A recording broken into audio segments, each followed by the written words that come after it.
And we are back here on the GSMC football podcast. And for the third part of the show, we are going to talk about Kyler Murray's 2023 debut and how he performed in that game. Obviously, missed, a large portion of the season, recovering from the torn ACL that he suffered late last year against the Patriots on that Monday night. Obviously he looked rusty. He threw an interception in this game. But, he made a couple of plays where you're like, oh, that's the Kyler Murray that we missed for the first part of the season. He did end up finishing the game 19-32, 249 yards, no touchdowns, no passing touchdowns and a pick. However, he did have a rushing touchdown in this game. Also, he had that incredible play where it looked like he was going to get sacked for a huge loss, and he was able to scramble and pick up the first down. Although I did see in the comment section that the refs didn't call some holdings on the play, but you saw the speed. And yeah, I mean, Kyler Murray is a dynamic player when he's healthy. And obviously with the Cardinals, they're a team that's not going to go anywhere this year. And, they got some question marks at the end of the year. Like, is Kyler going to be starting quarterback moving forward? I don't think that they, have said otherwise. Because obviously it's a new regime now, new head coach, so maybe they want to go in a different direction. I don't know. But, I mean, for me, I think you stick with Kyler. Obviously last year was not great. For him. I mean, the Cardinals were disappointing after making the playoffs the year before that. And, then he tears his ACL, which was devastating.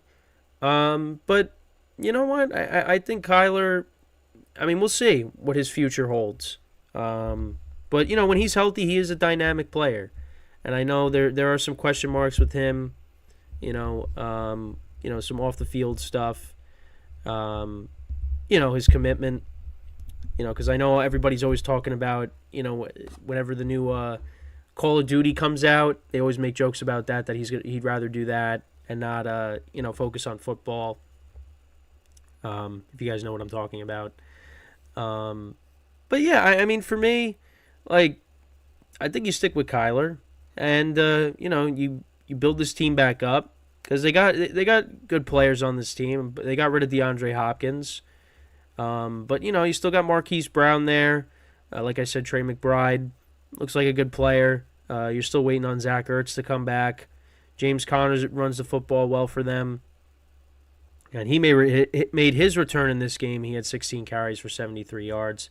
And Trey McBride had a great game. 8 receptions for 131 yards. Rondale Moore had 5 for 43. Michael Wilson, 3 for 34. Marquise Brown, 1 for 28. Yeah, and they that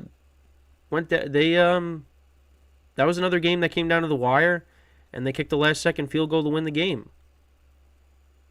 And Kyler, like, a big chunk play on that was Kyler connecting with Trey McBride for 33 yards. That ball was, like, underthrown, but McBride came back for the ball and made the catch. And, yeah, that set up the game-winning field goal. And they beat the Falcons, a team that, is not that good. They have a lot of talent, but their issue is quarterback. And, like I said, Taylor Heineke got hurt in this game. I mean, he only went 8 for 15 for 55 yards and a touchdown. Desmond Ridder had to come in. He had a rushing touchdown in this game. Bijan Robinson actually had a touchdown in this game, so they actually used him.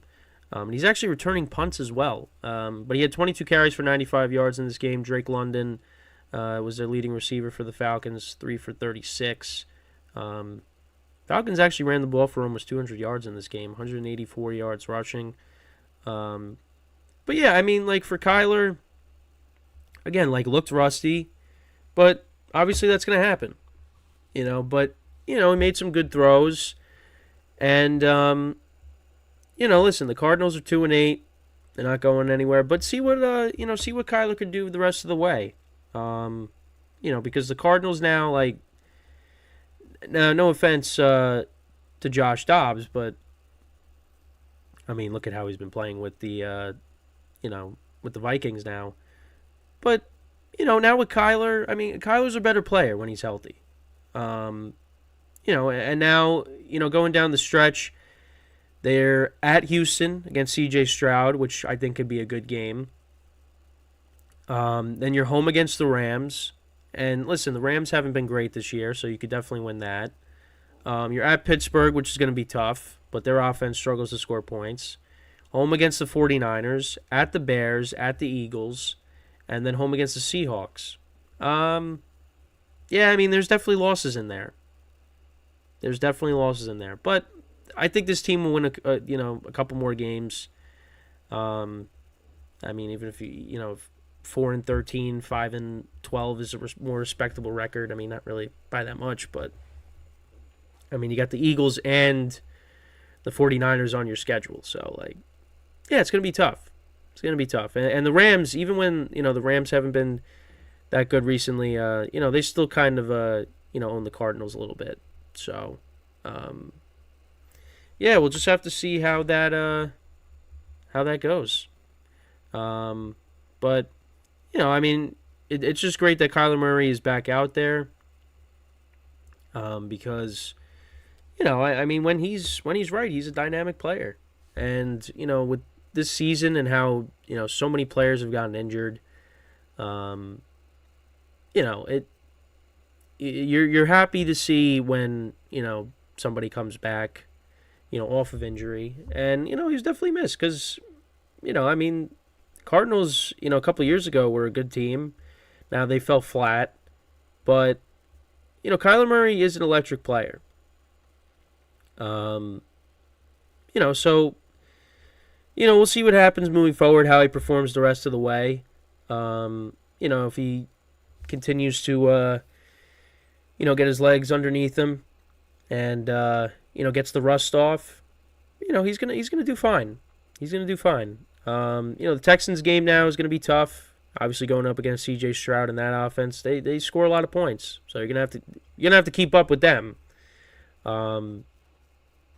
The Falcons, that's a team that's not very good offensively because they're kind of limited at quarterback. Now you're going up against a quarterback that is not limited. That might be the MVP. Definitely Offensive Rookie of the Year. So we'll see how Kyler does there. I think that should be a good game. I think that should be. You got the two teams going at it that were involved in that the DeAndre Hopkins trade for David Johnson. I still can't believe that happened, and it's crazy that happened 4 years ago, right? Pretty much 3-4 years ago. I mean, what was Bill O'Brien thinking?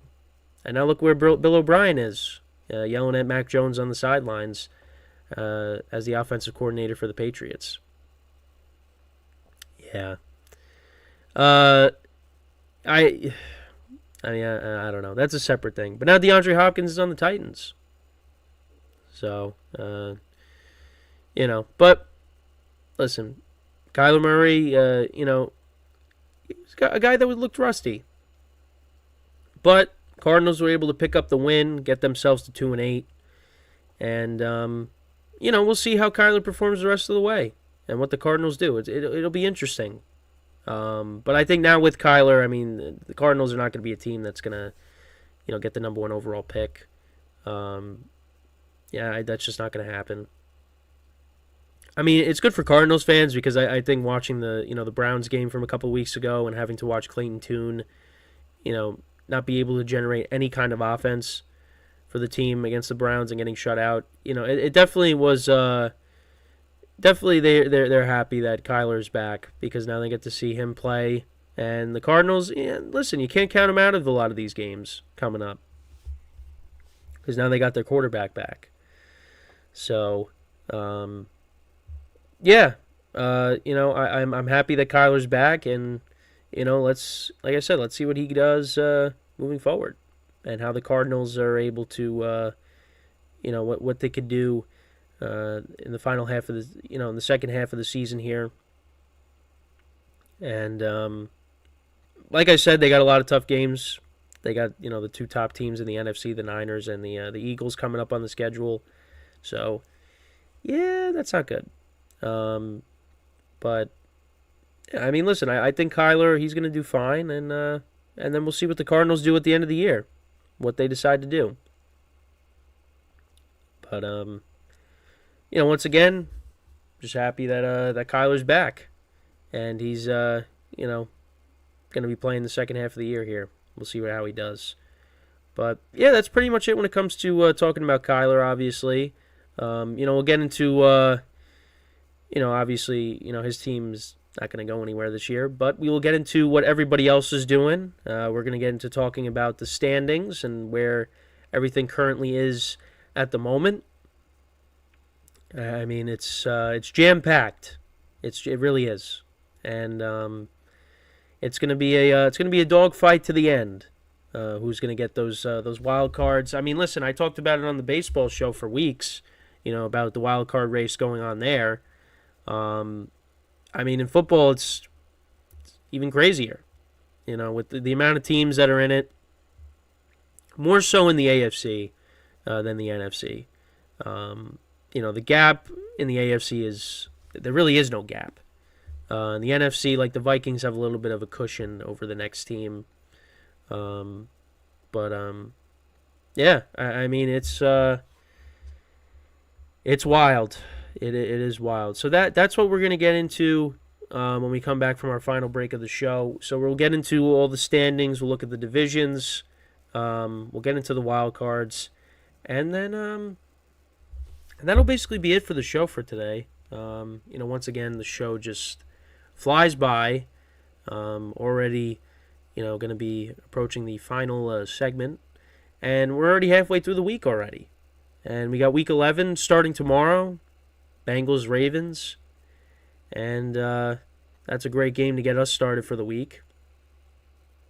And then we go from there. So, with that, we will take our final break. And then when we come back, we will discuss the current standings around the NFL. We'll go through each division and the wild cards. So, stick around, and we'll be right back here on the GSMC Football Podcast.